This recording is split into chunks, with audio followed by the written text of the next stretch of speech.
Балада пра спаленую вёску і жывога пеўня. Анатоль Вярцінскі. Гэта была не проста вайна. Гэта было нешта больш страшнае, больш дзікае. Помню, міма маей роднай вёскі ішлі карнікі. Маю вёску яны абышлі.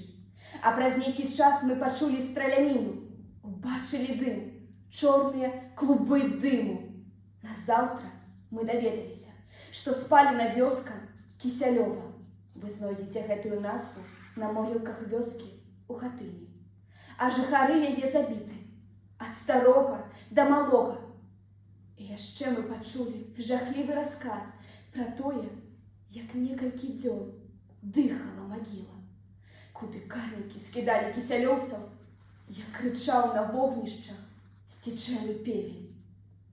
І толькі апоўначы, праразліва з усіх сваіх сіл, свой векавы абавязак помнічы, певень запеў, загаласіў. Запеў, і здзівіўся ён, напэўна, чаму не спяваюць іншыя пеўні. А потым крычаў, і двойчы, і тройчы на золаку вёску будзіць пачаў. Крычаў, на паленым плоце стоячы, крыламі лопаў і крычаў. Ён вёску будзіў, крычаў да хрыпу, будзіў у каторы уж раз, а вёска маўчала. Ні рыпу, ні скрыпу, ні гуку, ні груку адказ.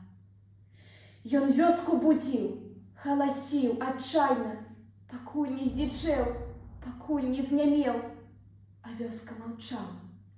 Вёска маўчала.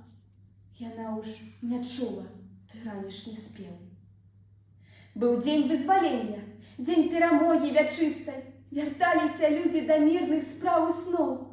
А пеўні, нястомныя панпарысты, мірныя дні абвяшчалі зноў.